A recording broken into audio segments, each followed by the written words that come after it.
sobre saúde aqui na Manaíra Band News FM. O governador João Azevedo passou por uma angioplastia e implantou um stent durante um cateterismo, quando os médicos encontraram uma obstrução no coração. Sobre a importância dos exames de rotina e os cuidados que devemos ter com o nosso coraçãozinho, a gente recebe aqui no estúdio o PhD em cardiologia pela USP, Universidade de São Paulo, e pesquisador Dr. Valério Vasconcelos. Doutor Valério, bom dia, bem-vindo à Band News FM, obrigado por ter atendido nosso convite. Bom dia, Cacá, bom dia, Cláudia, bom dia, ouvinte. É uma satisfação poder estar aqui participando com vocês deste valoroso programa. Vamos lá então. A primeira frase eu quero que o senhor traduza para o nosso ouvinte. O governador passou por angioplastia e implantou um stent durante um cateterismo. O que é angioplastia, o que é stent, o que é cateterismo? Então, veja bem, o cateterismo ele é feito, é um exame invasivo que muitas vezes é feito na suspeita de ter um problema na artéria do coração chamada artéria coronária. A artéria coronária é a artéria que irriga o próprio coração. Há casos em que eles são realizados de forma eletiva, quando se tem a suspeita de que possa ter uma placa de gordura na artéria ou em algumas artérias, e esse exame é feito através da perna ou do braço. Com isso é injetado um contraste, as artérias são contrastadas e isso é visualizado através de um aparelho de raio-x. E com isso você faz o diagnóstico. Cateterismo, então, é um exame? É um exame. Tá. Ele é um exame e também pode ser um procedimento. O mesmo cateterismo, ele, quando é feito para diagnóstico, ele é apenas um exame invasivo. Quando você detecta o problema, a partir desse momento, você vai implantar um stent, que é uma molinha que vai manter a artéria aberta lá no lugar onde tinha a obstrução por placa de gordura. E aí é que se chama angioplastia. Angioplastia com implante de stent, ou seja, com o implante dessa molinha para poder manter a artéria aberta. Cateterismo você coloca um catéter, um catéter muito fino, né, através da artéria, pelo braço. Sim. Ou pela perna. E aqui na região da virilha. Preciso sedar, ou não? Isso, normalmente muitas vezes você faz uma sedação, ou você faz um pouquinho de anestesia no lugar onde está colocando a agulha, né? Porque o catéter você tem que primeiro fazer na artéria, você colocar a agulha e com isso você, através dessa agulha, você faz o acesso venoso, que a gente chama, o acesso arterial, e com isso semelhante como a gente vai colocar, a gente toma aquele soro, né? O acesso é aquilo, né? Isso, é um acessozinho e você passa o catéter por dentro e vai até o coração, e com isso você faz um estudo da artéria, da circulação e também do músculo cardíaco. E em alguns casos o problema pode estar na válvula, que não é o caso. Então, quando o problema está na artéria, que você detecta uma artéria, por exemplo, obstruída ou quase obstruída, e isso você consegue fazer a angioplastia, ou seja, implanta o stent. O senhor falou em artéria obstruída. Isso. A artéria obstruída é um dos motivos de um infarto? É o que pode causar um infarto? Exatamente, Cacá. O que é que acontece? A doença que mais mata no mundo hoje, e no nosso país não é diferente, é a doença coronariana, ou seja, é o que leva ao infarto. É a doença na artéria do coração, que em grande parte dos casos ela é assintomática, então você não tem sintoma. Em alguns casos a pessoa pode ter sintoma como dor no peito, ou outras alterações, como alterações de pressão. Normalmente a doença, quer dizer, os fatores de risco para essa doença na artéria do coração, chamada doença coronariana, são pressão alta, diabetes, colesterol elevado, tabagismo, sedentarismo, excesso de peso, obesidade, entendeu? Então essas alterações, o estresse, tudo isso, sono inadequado, tudo isso são fatores de risco que pode levar à formação dessa placa e até o aumento dessa placa. A pessoa tem a placa por uma condição genética, por exemplo, parentes de primeiro grau, tipo pai, mãe ou irmãos, já tinham problema, essa pessoa tem também pela bagagem genética. Então a problemas cardíacos, ela pode ser genética também? Isso, genética. E com isso, com esses fatores de risco, que pode ter, às vezes a pessoa tem um ou mais fatores de risco, por exemplo, às vezes a pessoa ou é diabético, fuma, ou é diabético sedentário, ou é diabético e hipertenso, ou às vezes tem diabetes, ou tudo junto, tem vários fatores de risco. Essa placa, que muitas vezes vem de uma causa genética, essa placa vai aumentando e muitas vezes aumenta até numa velocidade que favorece a doença coronariana. O ouvinte já começa a mandar perguntas aqui pra gente. Ó. O ouvinte diz o seguinte: Cacá, pergunta ao doutor, por favor. Em 2021 tive Covid-19, tinha 25 anos, estava com 140 quilos. Depois disso, eu saí do hospital, o médico mandou procurar um cardiologista. Procurei e foi constatado que eu tive um pré-infarto e começo de trombose. Hoje eu tô com 100 quilos, o cara perdeu 40 já. Estou fazendo academia e quero saber do doutor o que é que eu posso fazer, quais são os exames que eu posso fazer de rotina para saber como está o meu coração. Hoje passei um ano, passei um ano tomando remédio. Então, veja bem, a Covid, como outras doenças infecciosas, muitas vezes elas podem chegar lá numa placa de gordura que já existe e com isso ela pode fazer com que essa placa fique mais mole e essa placa muitas vezes ela se rasga, favorecendo a coagulação e levando a um infarto. Isso quando a pessoa tem a presença de placa de gordura nas artérias. E a Covid também pode, independente de ter placa ou não, favorecer um aumento da coagulação, formar coágulos e, com isso, favorecer um infarto em pessoas que não têm placa. Como também pode trazer alguns outros danos no coração, como no músculo, causando miocardite, arritmias, dor no peito. Tem várias alterações no coração no momento em que a pessoa tem Covid ou pós-Covid também.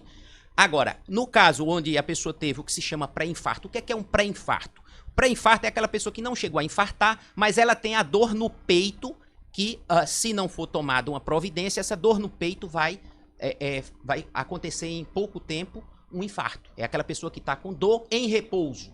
Dor devido... Por que essa dor acontece? A dor, existe uma alteração na circulação do coração, né? Aquela alteração por aumento de coágulo ou por placas, ou por placa mais coágulo, essa dificuldade de circular no músculo vai gerar a sensação de desconforto, de dor, ou outros sintomas. E isso, quando acontece em repouso, é quando a pessoa está prestes, muitas vezes, a ter o infarto. Chama-se pré-infarto. E aí se toma as medidas, se faz exame e se faz o diagnóstico, e se toma as providências para evitar que a pessoa tenha um infarto. Agora, como a pessoa já falou que perdeu peso, já está fazendo exercício, então isso já... Perdeu 40 quilos aqui. Já perdeu bem.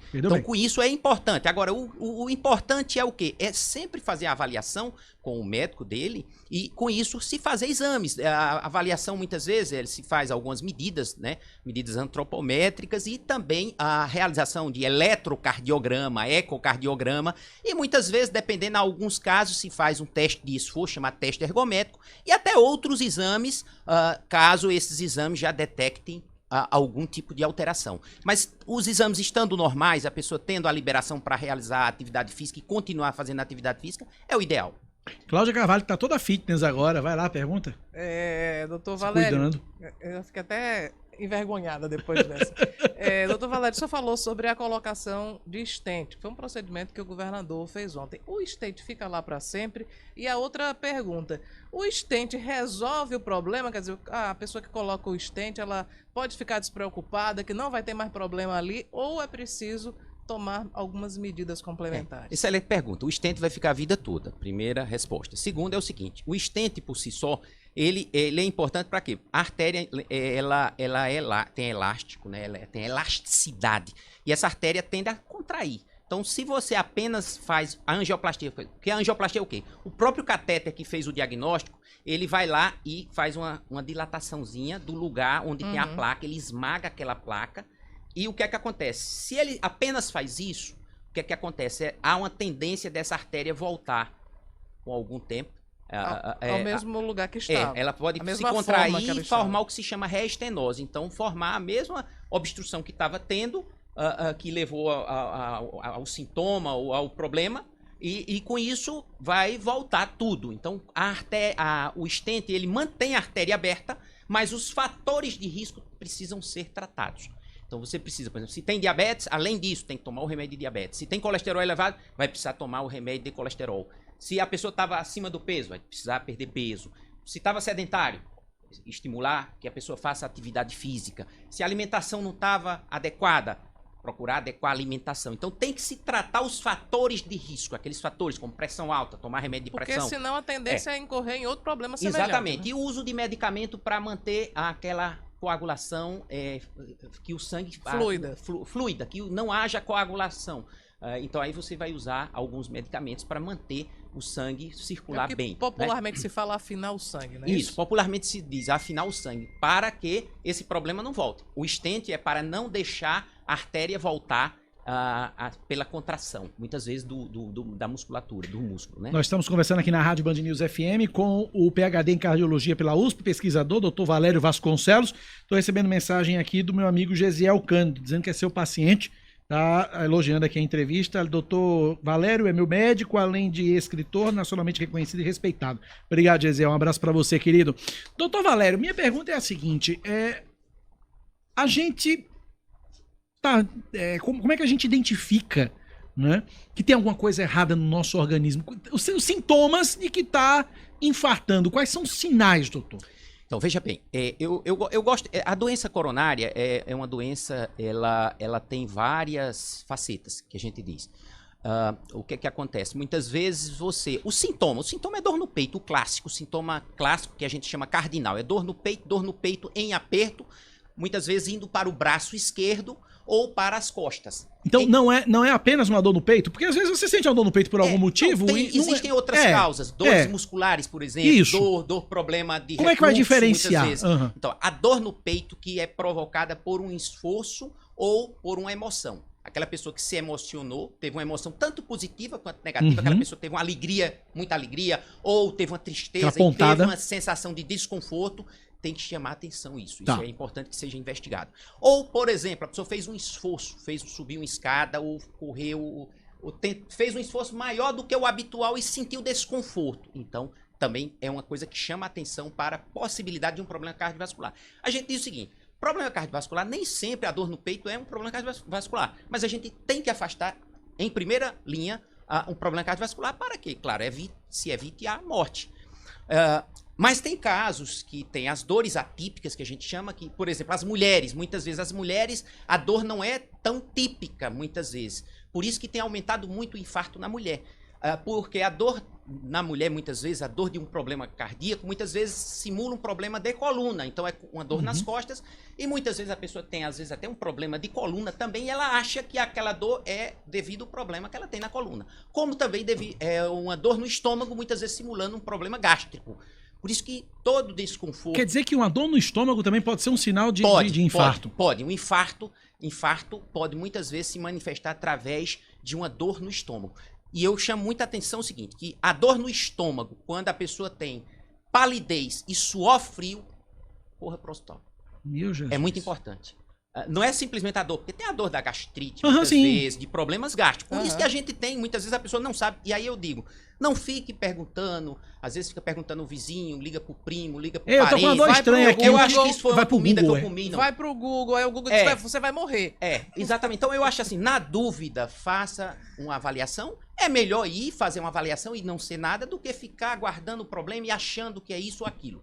Mas essa dor, como eu falei, pode ser típica, aquela dor em aperto, ou desconforto, muitas vezes, não é uma dor, pode ser um desconforto no tórax, aqui no meio ou aqui um pouco para a esquerda. Agora, há os casos esses, infelizmente, o que acontece é a morte súbita, muitas vezes, a pessoa não tem nada, ela não tem nenhum sintoma, é uma pessoa que aparenta estar saudável. Aquela pessoa que muitas vezes até é magro, a pessoa que às vezes faz atividade física, ela é saudável demais, não aparenta ter nada e de repente morre subitamente. Então, eu vi um caso semelhante aqui na Paraíba. Um dia desse eu trouxe no Brasil, gente, uma mulher estava no supermercado ou no atacadista, acho que foi em Guarabira ou na região de Guarabira, não me lembro exatamente a cidade que foi. Que ela estava lá no supermercado, estava entrando no supermercado, de repente encostou na parede, né? Se apoiou na parede, já se sentindo mal e buf! Caiu, acabou-se. Muitas vezes não tem sintoma. Por isso que é importante as avaliações. É por isso que é importante, principalmente aquelas pessoas que têm fatores de risco familiar, que têm histórico de irmão, de pai, que tiveram algum problema, que elas façam avaliação. E também se a pessoa tem algum fator de risco, diabéticos, pessoas hipertensas. É muito comum o hipertenso ele só procurar a orientação quando está tendo sintoma. Então, muitas vezes a pressão alta, que é um dos fatores de risco que mais estão presentes em quem tem problema nas artérias coronárias, ele não tem sintoma e muitas vezes ele deixa de lado essa hipertensão. E aí só vai procurar tomar remédio, fazer avaliação quando está tendo sintoma, quando está tendo dor no peito, muitas vezes. Mas a doença nas artérias coronárias, que chama aterosclerose, ela é presente muitas vezes em pessoas jovens, pequenas placas de gordura que começam nas artérias do coração, mas também pode ter em outras artérias, como as artérias do pescoço chamadas carótidas, e outras artérias também, como a aorta abdominal. Então essas placas, elas precisam ser tratadas. E, claro, além do tratamento não medicamentoso, então, um tratamento muitas vezes medicamentoso para evitar que essa placa evolua para um problema maior. O caso da mulher foi no começo de junho em Mamanguape. Ok. Doutor Valério, há algumas décadas a alimentação das pessoas era baseada muito em fruta, verdura, enfim, menos industrializados e também até as carnes. Muita gente tinha galinha em casa, enfim, era diferente. Hoje, além da gente comprar tudo no supermercado, tem muito industrializado, né? Por exemplo, as carnes também, as galinhas, por exemplo, o frango, ele passa por um processo de... Enfim, é bem brutal até, né? O preparo, assim, na verdade, desde o nascimento até o ponto de corte, vamos dizer assim, é um espaço de tempo muito curto que é alterado quimicamente. Né? Isso traz um dano, é por isso que hoje em dia há mais infartos do que havia antigamente. Isso tem relação com o nosso comportamento, com nossos hábitos alimentares, com o estilo de vida? Inclusive, eu já vi, só complementando, inclusive já vi até médicos e nutricionistas falando, descasque mais e desembale menos. Exatamente. Isso tem contribuído muito para o aumento da doença cardiovascular, né? A questão. O que a gente sempre diz é o seguinte, tudo é o bom senso, né? Você não está proibido, mas a quantidade que se tem diferença entre remédio, veneno e a dose. Tem pessoas que almoçam todos os dias tomando refrigerante. Né? O refrigerante tem muito açúcar. Então, todo dia. Não é, eu tomei um refrigerante, fui para uma festa. É diferente. Não é? Tem algumas crianças que dizem, não como fruta nem verdura. Na verdade, a memória, o açúcar, muitas vezes, ele cria, pela serotonina que ele gera no cérebro, a sensação de prazer, de satisfação. Então, muitas vezes, o alimento, aqueles alimentos ultraprocessados, são alimentos que têm cores bonitas e eles têm um apelo visual. Por isso que a criança, muitas vezes, corre para aquela prateleira no supermercado, muitas vezes, pelo apelo visual e pelo sabor. Realmente saboroso. É saboroso. Mas ele tem pouco nutriente, ou às vezes nem tem nutriente, e com isso gera problema. Problema para a saúde como um todo e para o coração. E aí a gente sempre diz, coma mais verdura, coma mais fruta, como você falou, né? Descasque mais e desembrulhe menos, né? Então, hoje o que a gente tem visto pela luta das pessoas, pelo dia a dia das cidades modernas, das grandes cidades, são as pessoas indo pelos fast foods, né, com muita frequência. Isso tem contribuído, quer dizer, o excesso de gordura, o excesso de açúcar. O açúcar hoje é um vilão. Quer dizer, o sal é uma coisa que em pequena quantidade ele é importante para o nosso organismo. Então o açúcar não.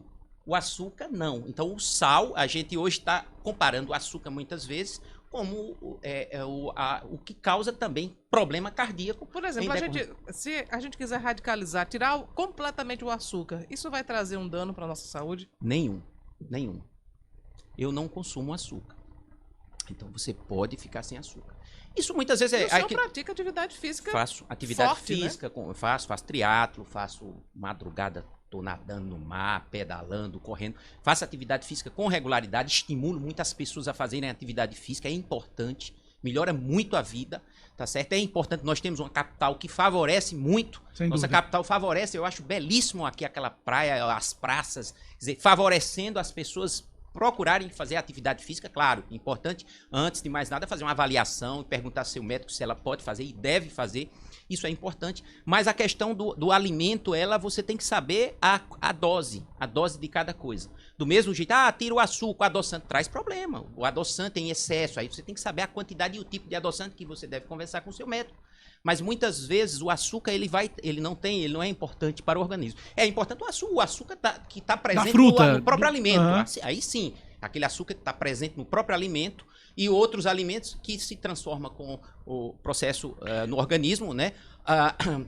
Com as enzimas, ele se transforma em açúcar. E outra coisa, doutor, esses açúcar, porque o pessoal fala, não, vamos consumir o açúcar demerara, o açúcar mascavo, que é mais saudável. É pra furado isso, né, doutor? Todo açúcar é açúcar. Qualquer que seja. A diferença, muitas vezes, é que o açúcar, no processo de refinamento, ele é retirado os nutrientes. Somente. Mas a questão, tal açúcar, ele tem mais nutrientes, mas ele tem o que a gente chama de índice glicêmico. Então, não, eu comi tal açúcar, mas comeu na mesma quantidade, então ele vai trazer açúcar do mesmo jeito. Exatamente, o mesmo problema, que é o diabetes, muitas vezes. Agora, não é que você está proibido de comer açúcar, você tem que saber a quantidade de açúcar, né? Doutor Valério Bronzeado, médico, PhD, é o nosso entrevistado aqui no Jornal Manaíra Band News, PhD em cardiologia pela USP, pesquisador, doutor Valério Vasconcelos. Muito obrigado, doutor Valério. Eu confundi bronzeado com o promotor, né? É Vasconcelos. porque ele está bronzeado. Ele está bronzeado. Ele corre na praia. Porque ele pratica esporte. Ele é fit de verdade. Valério é um amigo também, Valério. Doutor Valério Bronzeado, Vasconcelos, obrigado, viu, eu doutor que Valério? agradeço. E aproveito para parabenizar vocês e também mandar um grande abraço para o amigo Gesiel e também para o amigo Dr. Marcos Pires. São duas grandes personalidades, duas grandes pessoas que eu tenho muita estima e apreço. Obrigado, doutor Valério.